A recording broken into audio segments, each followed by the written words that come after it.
শেষের দশকে মহিলাদের হাতে টাকা পয়সা দিবেন না, যাতে তারা মার্কেট ঘুরে পরিবেশ নষ্ট করে, এই কাজটা করবেন না। আপনি বাজারঘাট করে দিবেন। শেষ দশকে দেখা যায় যে আমরা আমাদের টাকা পয়সাগুলো বাসায় ফ্যামিলি থেকে দেই, বা শেষের দশকে সারা মার্কেট ভর্তি, এরা ঘুরে বেড়াচ্ছে মার্কেটে, লাইলাতুল কদরের কোনো খবর নাই। ইভেন আমরাও শেষের দশকে দেখবেন মার্কেটে আরো বেশি ব্যস্ত হয়ে যায়। এত ব্যস্ত হতে হবে কেন? একটা নতুন জামা দরকার, তো এটা এখন কিনে ফেলেন। এখন ঈদের নিয়েতে একটা জামা কিনে ফেলে রেখে দেন না, সমস্যা কি? শেষ দশকে আল্লাহ রাব্বুল আলামিন বলেছেন একটা রাত আছে, যে রাতে ইবাদত করলে 1000 মাস ইবাদতের নেকি পাওয়া যায়। এই রাতে আপনি যা চাবেন তাই পাচ্ছেন। ওই রাতটা নবী সাল্লাল্লাহু আলাইহি ওয়াসাল্লাম ফিক্স করে দেননি, বলেনি যে 87 হবে, 29 হবে, 23 হবে, কখনো না। তিনি বলেছেন শেষের বিজোর রাতগুলোর মধ্যে একটা, 21, 23, 25, 27, 29, 5টার মধ্যে একটা হবে, যে রাতে কোরআন নাজিল হয়েছে। আর এটা আল্লাহ ভালো জানেন কবে হবে, আপনি বলতে পারবেন না। এই জন্য শেষ দশকে যদি ইতিকাফ করতে পারি তাহলে এই রাতটা পাওয়ার সম্ভাবনা বেশি। নাও পারি, বাসায় তারাবি পড়ে গিয়ে শেষ রাতে আবার জাগতে হবে, রাত জাগতে হবে আলো জ্বেলে রেখে, উৎসবের উৎসাহে। এভাবেই রাত জাগতে হবে, জাগতে হবে রাত আলো জ্বেলে রেখে, উৎসবের উৎসাহে। আল্লাহ পাক আমাদেরকে বোঝার তৌফিক দান করুন। এরপর ঈদের দিনের আগে ফেতরা দিয়ে দিবেন, সাদাকাতুল ফিতর দিয়ে দিবেন, আল্লাহর ওয়াস্তে জাকাত দিয়ে দেন। জাকাত না দিলে আপনার এই সম্পদটা আপনাকে এই কপালে, গালে, পিঠে আর বুকে আল্লাহ রাব্বুল আলামিন ধাতুতে পরিণত করে কিয়ামতের মাঠে লেপ্টে দিবেন। নাউযুবিল্লাহ। বলবেন হাযা মা কানাসতুম লিআনফুসিকুম, এটাই তো এই সম্পদ যা তুমি জমা করেছিলে, আমার হক দাওনি।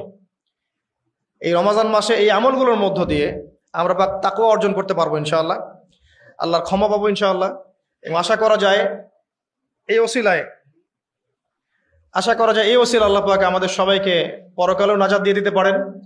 এবং রমজান মাসে একটু মানব সেবামূলক কাজ করার চেষ্টা করবেন। এতিমদের পাশে দাঁড়ান, বিধবাদের পাশে দাঁড়ান, বৃদ্ধ বৃদ্ধাদের পাশে দাঁড়ান, কিছু করেন সমাজের জন্য, দেশের জন্য, উম্মার জন্য কিছু করেন। আপনার যে প্রতিভা আছে এটা দিয়ে কিছু করে যান। ভালো কিছু করলে বৃথা যাবে না, ইনশাআল্লাহ পরকালে পাবেন। দুনিয়াতে আপনি পান বা না পান, পরকালে পাবেন ইনশাআল্লাহ তাআলা।